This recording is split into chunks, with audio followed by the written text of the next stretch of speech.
Yes, good morning class. Welcome to SSC period. Today we are going to start civics lesson 27 local self government. And in this chapter we main focus on the topic the Gram Sabha, the Gram Panchayat, women and panchayats. So let's start it. We have already learned in the previous chapter there are three level of government in India. Previous chapters के अंदर previous part में जो हम पढ़ चुके हैं उसमें बताया गया था कि गवर्नमेंट के जो हैं थ्री लेवल्स होते हैं। They are the union government, the state government and the local self government. और वो तीन लेवल कौन कौन से हैं? यूनियन, स्टेट और local government. Local self-government functions at the grassroots level and lies at the bottom of the governmental structure। तो कहते हैं जो लोकल सेल्फ गवर्नमेंट होती है वो सबसे छोटे या सबसे नीचे वाले लेवल पर काम करती है और गवर्नमेंट स्ट्रक्चर में सबसे बॉटम पर रखी जाती है, सबसे नीचे रखी जाती है।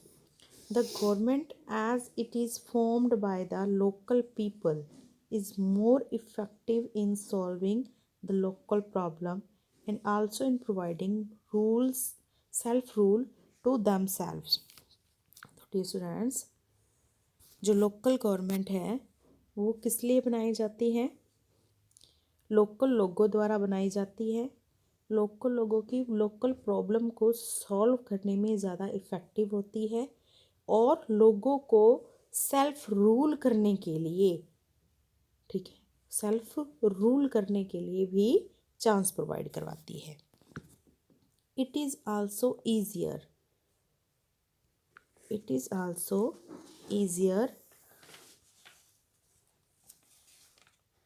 to provide the basic needs of the local people through the local self government। और लोकल लोगों की जो बेसिक नीड्स होती हैं, यानी कि जो बेसिक ज़रूरतें होती हैं, पानी है, बिजली है, सड़कें हैं, स्कूल है, हॉस्पिटल है, वो सारी बेसिक नीड लोगों की जो है वो लोकल सेल्फ गवर्नमेंट पूरा करती है। In India there are two types of local self government. India में दो तरह की लोकल सेल्फ गवर्नमेंट है। These are the rural local self government and the Panchayati Raj system and the urban local self government municipal bodies. तो कहते हैं कौन कौन सी है? रूरल और अर्बन। रूरल में कौन काम करता है? पंचायत वर्क करती है। और अर्बन के अंदर कौन वर्क करता है? म्यूनसिपल कमेटी या म्यूनसिपल कॉरपोरेशन काम करता है। The Panchayati Raj system is a three-tiered system which is composed of the Gram Panchayat, the Block Samiti and the Zila Parishad। अब हम डिटेल देखते हैं हमारी जो रूरल की लोकल सेल्फ गवर्नमेंट है, ओके, रूरल लेवल पर। तो उसमें पंचायती राज सिस्टम वर्क करता है और उसके भी थ्री टायर है, मतलब थ्री टाइप्स हैं, जिसमें कौन कौन आता है? ग्राम पंचायत आती है, द ब्लॉक समिति और जिला परिषद। द लोएस्ट लेवल और the gram panchayat covers a village और अ ग्रुप ऑफ विलेजेस। तो डियर स्टूडेंट्स, ग्राम पंचायत में कौन आता है? गांव के लोग, ठीक है, जो कि पंचायत बनाते हैं। द ब्लॉक समिति exist at the block level and is made up of about 100 villages. और 100 गाँव को मिला करके जो उनकी गवर्नमेंट बनाई जाती है उसको ब्लॉक लेवल की बोलते हैं, ठीक है, और ब्लॉक समिति कहा जाता है। At the district level is the Zila परिषद। और डिस्ट्रिक्ट लेवल पर जो लोकल गवर्नमेंट वर्क करती है पंचायत के लिए उसे हम जिला परिषद के नाम से जानते हैं। द जिला परिषद provides the necessary link between the state and the Zila परिषद। तो डियर स्टूडेंट्स, जो जिला परिषद है वो स्टेट गवर्नमेंट के साथ और जिला परिषद के बीच में लिंक बना करके रखती है। To ensure the smooth functioning of the Panchayati Raj system actually यहाँ पे जिला परिषद नहीं आएगा, यहाँ पे पंचायत आएगा। ठीक है, कि जो जिला परिषद क्या काम करती है, स्टेट और पंचायत के बीच में लिंक का काम करती है। To ensure the smooth functioning of the Panchayati Raj system, a close link is maintained amongst the 3 level of the local self government. और पंचायती राज सिस्टम अच्छे से काम करे, स्मूथ फंक्शन करे, इसके लिए तीनों जो लेवल हैं लोकल सेल्फ गवर्नमेंट के, उनके अंदर एक बहुत ही अच्छा लिंक सेटअप किया जाता है, क्लोज लिंक बनाकर रखा जाता है। मतलब उनकी टाइम टू टाइम मीटिंग्स होती हैं, एक दूसरे से मिलते हैं और डिस्कस करते हैं।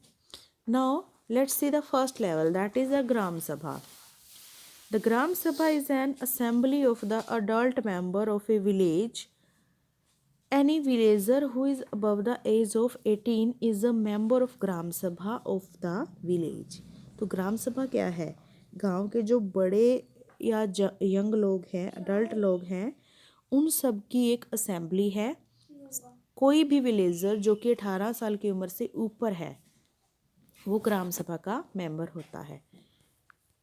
द ग्राम सभा elects the gram panchayat from amongst it's on members and the gram panchayat monitor its activities। तो डियर स्टूडेंट्स, जो ग्राम सभा है वो अपने ग्राम पंचायत में, ग्राम सभा इलेक्ट्स द ग्राम पंचायत, ग्राम सभा जो है वो अपने अंदर से ही कुछ मेंबर को चूज करती है और ग्राम पंचायत बनाती है। और जो ग्राम पंचायत है वो सारी एक्टिविटीज़ को मॉनिटर करती है। Gram Sabha meets at least twice in a year and discuss issues and problems related to the village. तो डियर स्टूडेंट्स, जो ग्राम सभा है वो साल में 2 बार बिठाई जाती है। जो गांव की प्रॉब्लम होते हैं या इशू होते हैं उनको डिस्कस किया जाता है। देखो, ग्राम सभा में तो सारे ही लोग आ गए, पूरा गांव आ गया। और ग्राम पंचायत क्या है, उसमें सिर्फ और सिर्फ कुछ हेड कैसे, जैसे कि सरपंच है, उसके साथ कुछ पंच वर्क करते हैं, है ना। तो वो सारे क्या हैं, ग्राम पंचायत है वो। और सारे लोग गांव के जो कि वोट डाल सकते हैं, जो बड़े लोग होते हैं, उन सबको क्या कहते हैं, ग्राम सभा कहते हैं। तो ग्राम सभा जो है वो अपने ही लोगों में से कुछ लोगों को चुनती है, ग्राम पंचायत बनाती है और साल में 2 बार इकट्ठे होकर गांव की प्रॉब्लम पर डिस्कस किया जाता है। The development schemes for the village are also placed before the gram sabha for its approval. तो डियर स्टूडेंट्स, बहुत सारी डेवलपमेंट स्कीम्स, गांव की तरक्की करने की कुछ ऐसी स्कीम्स होती हैं जो कि ग्राम सभा के सामने रखी जाती हैं, ताकि ग्राम सभा उस पर अपनी अप्रूवल दे, अपनी हामी भरे और उसके बाद उस वर्क को शुरू किया जा सके। It is through this system that the people get to participate directly in the decision making process of the government. और इसी सिस्टम के थ्रू लोग जो हैं वो गवर्नमेंट के डिसीजन मेकिंग प्रोसेस के अंदर डायरेक्ट पार्टिसिपेट कर सकते हैं। Yes dear students, reformed India there are 2,34,078 gram sabhas in our country. तो हमारे देश के अंदर कितनी ग्राम सभा हैं? 2 लाख से भी अबव ग्राम सभा है हमारे कंट्री के अंदर। Now let's see the second one, that is the gram panchayat. Gram panchayat, yes, the gram panchayat is the local self-governing body of a village and is elected by the member of the gram sabha। तो ग्राम पंचायत में क्या है, लोगों द्वारा चुने गए कुछ चुनिंदा लोग हैं, या जिसको हम गवर्निंग बॉडी या गांव के हेड कह सकते हैं, गांव चलाने वाले गांव के हेड, वो शामिल होते हैं ग्राम पंचायत के अंदर। The word panchayat literally means N assembly of 5 elders. Panchayat का मतलब भी क्या है, पंच। से मतलब होता है 5, 5, ठीक है। तो इसका मतलब है 5 बड़े लोगों की एक असेंबली। And the panchayat can be regarded as the foundation of the Panchayati Raj system. और जो पंचायत है वो पंचायती राज सिस्टम का एक फाउंडेशन है या उसका एक बेस है। पंचायती राज सिस्टम जिसमें हमने लोकल सेल्फ गवर्नमेंट के बारे में पढ़ा, 3 लेवल जो हमने पढ़े उनमें से सबसे मजबूत या सबसे बेस वाला जो एक लेवल है वो कौन है? पंचायत है। The origin of the gram Panchayat can be traced back to the ancient time when small quarrels and disputes were settled at the village elders। तो डियर स्टूडेंट्स, ग्राम पंचायत सिर्फ आज के टाइम में ही नहीं बनाई जाती, बल्कि ग्राम पंचायत जो है वो बड़े ही पुराने टाइम से, एंशियंट टाइम से बनाई जाती थी।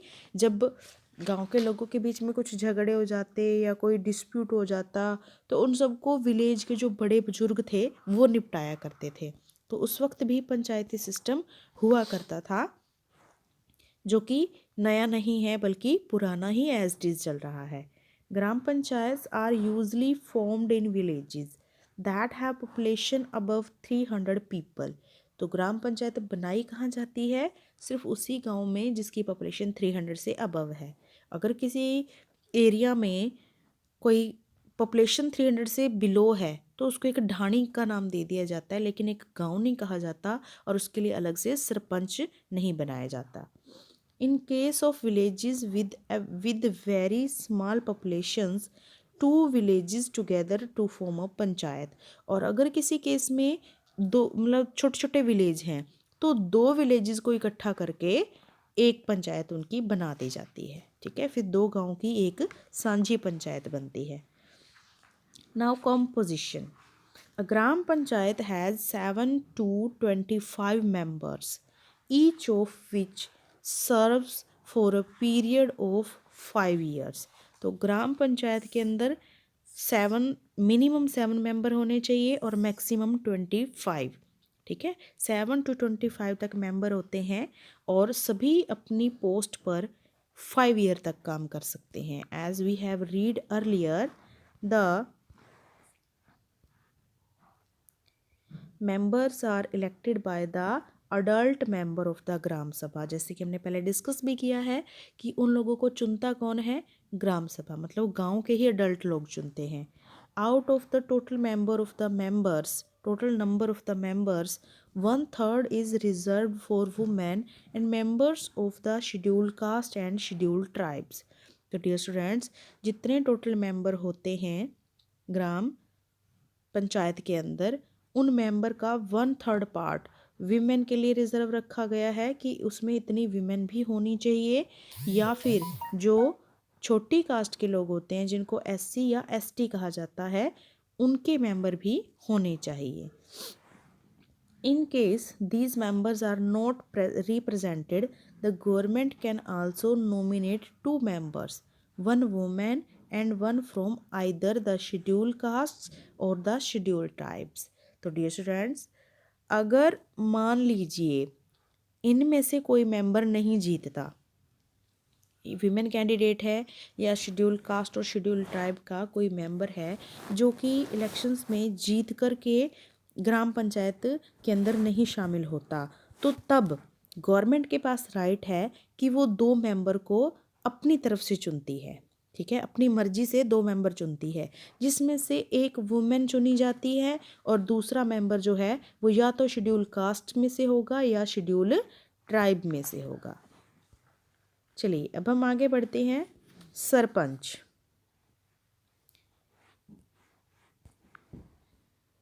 यस डियर, सरपंच के बारे में देखते हैं। The sarpanch is the head of the ग्राम पंचायत। तो ग्राम पंचायत का हेड कौन होता है? सरपंच होता है। He presides over the meeting of both the gram panchayat and the gram sabha. वो क्या करता है? ग्राम सभा और ग्राम पंचायत दोनों की मीटिंग लेता है। The sarpanch is elected by the members of the ग्राम पंचायत। अब देखो, जो सरपंच है वो उसको चुनता कौन है? उसको ग्राम पंचायत के मेंबर चुनते हैं। इन सम स्टेट्स यानी कि ग्राम पंचायत के मेंबर में से ही सरपंच चुना जाता है। In some states the sarpanch is directly elected by the villages. और कुछ स्टेट्स ऐसे भी हैं जहाँ पे सरपंच को डायरेक्ट गांव के लोग ही चुनते हैं, मतलब गांव के लोग वोट डालकर चुनते हैं, सिर्फ ग्राम पंचायत के मेंबर ही नहीं चुनते। A deputy sarpanch is also elected to assist the sarpanch in his work. और एक डिप्टी सरपंच चुना जाता है जो कि सरपंच के कामों में उसकी हेल्प करने के लिए होता है। The sarpanch holds the position for a period of 5 year. और सरपंच भी कितने टाइम के लिए वर्क करता है? 5 ईयर के लिए। सोर्स ऑफ इनकम, ठीक है। तो अब जो ग्राम पंचायत है उसका इनकम का सोर्स क्या है, मतलब उसको काम करने के लिए पैसा कहाँ से मिलता है। The gram panchayat acquires the fund necessary for its functioning through the following source of income. तो कहते हैं कि ग्राम पंचायत को अपना जो इनकम है वो फंड से मिलती है। और वो फंड कहाँ से इकट्ठा करती है? देखो, सबसे पहला है tax on buildings, fairs and shops. सबसे पहले तो गांव के अंदर जो बिल्डिंग होती हैं, जो मेले लगते हैं या जो दुकानें होती हैं, उन सब के ऊपर ग्राम पंचायत एक टैक्स लेती है। पहला सोर्स ये हो गया। Then grants and donations from the Zila Parishad. जिला परिषद जो कि डिस्ट्रिक्ट लेवल पे वर्क करता है, तो वो भी ग्राम पंचायत को कुछ ग्रांट्स और डोनेशन यानी कि कुछ स्कीम्स के लिए स्पेशल पैसा प्रोवाइड करवाता है। Fine from people who are found guilty in petty criminal cases. इसके अलावा जो क्रिमिनल केसेस के अंदर इन्वॉल्व होते हैं गांव के लोग, जो कोई क्राइम करते हैं और गांव की पंचायत उसका एक फ़ैसला सुनाती है, तो उनके ऊपर जो जुर्माना रखा जाता है, ठीक है, उनके ऊपर जो जुर्माना रखा जाता है वो भी ग्राम पंचायत लेती है और उसको अपना एक सोर्स मिल जाता है। Now dear students, next one is yes taxes on goods that are traded in the village. इसके अलावा वो चीज़ें जो गांव के अंदर बिकने के लिए आती हैं, कोई दूसरा पर्सन गांव के अंदर कुछ बेचने के लिए आता है, तो उन चीज़ों के ऊपर भी टैक्स लगाया जाता है जिसका पैसा की ग्राम पंचायत को मिलता है। Fees for maintaining records of the sale of land and cattle. और इसके अलावा जो भी गांव के अंदर पशु हैं या जितनी भी गांव के अंदर ज़मीन सेल हुई है, उस सब का एक रिकॉर्ड मेंटेन पंचायत रखती है और बदले में उसकी फीस भी लेती है। Functions of the gram Panchayat. The panchayat takes up the following activities to ensure the welfare of the village. तो पंचायत जो है वो वेलफेयर के लिए, गांव की भलाई के लिए बहुत सारे काम करती है उसी पैसे से। तो देखिए क्या क्या करती है। Construction and repairing well, tanks, bridges, road etcetera. गांव के अंदर जो कुएं बनाए जाते हैं उनकी रिपेयरिंग होती है, कोई नया वाटर टैंक बनाया जाता है, कोई ब्रिज पुल वगैरह बनता है या कोई रोड बनता है, उन सब की कंस्ट्रक्शन और रिपेयरिंग जो है वो पंचायत करवाती है। Number 2, setting up of health centre and dispensaries to provide health care facilities. गांव के अंदर हेल्थ सेंटर और डिस्पेंसरीज को सेटअप करना ताकि लोगों को हेल्थ फैसिलिटी मिल सके। Ensuring the supply of clean drinking water. और लोगों को साफ़ पीने का पानी प्रोवाइड करवाना ये भी पंचायत की ड्यूटी है। प्रोवाइडिंग एजुकेशनल फैसिलिटी, गांव के लोगों को एजुकेशन प्रोवाइड करवाना। Holding regular village market and fair. और गांव की मार्केट को रेगुलर रखना या गांव के मेले वगैरह जो हर बार होते हैं उनको रेगुलर रखना, ये भी पंचायत की ही ड्यूटी है। आगे देखिए, maintaining public hygiene, cleanliness and sanitation. तो डियर स्टूडेंट्स, पब्लिक हाइजीन यानी कि पब्लिक एरिया जो है उन सभी की सफाई करवाना, गांव के अंदर सफाई रखना, उसको साफ रखना, सुरक्षित रखना, ये भी पंचायत की ड्यूटी होती है। Women and panchayat. The Indian government has taken up many reform measures so that there can be more representative of women। तो डियर स्टूडेंट्स, इंडियन गवर्नमेंट ने बहुत सारे ऐसे रिफॉर्म मेजर्स यानी कि बहुत सारे ऐसे सुधार के नियम बनाए हैं जिसमें कि पंचायत के अंदर ज़्यादा मेंबर किसके होने चाहिए, वुमेन के होने चाहिए। After being exploited and denied participation in politics for a long time, the government had reserved 33% of the total seats for women in 1992। तो काफ़ी लंबे टाइम तक गवर्नमेंट जो लेडीज़ हैं उनको पॉलिटिक्स के अंदर पार्टिसिपेशन से डिनाइड किया गया, मतलब दूर रखा गया, उनकी पोजीशन उनको नहीं मिली काफ़ी लंबे टाइम तक। तो फिर गवर्नमेंट ने क्या कर दिया, 1992 में एक एक्ट पास किया जिसमें कि अब जो विमेन हैं 33% विमेन जो है वो होनी ही चाहिए, उनके लिए सीट रिज़र्व कर दी कि अब जो भी पंचायत बनेगी उसके अंदर 33% विमेन होनी ज़रूरी है। Thus, women have been granted more power and participation in decision making। तो इसी तरीके से विमेन को ज़्यादा पावर और पार्टिसिपेशन मिलने लगा डिसीजन मेकिंग के अंदर। In fact many women have already become sarpanch of the ग्राम पंचायत। जबकि आज के टाइम में तो बहुत सारी विमेन ऐसी भी हैं जो गांव की सरपंच बन चुकी हैं। So this is all about this chapter. Now you will find out question answer and exercise of this lesson।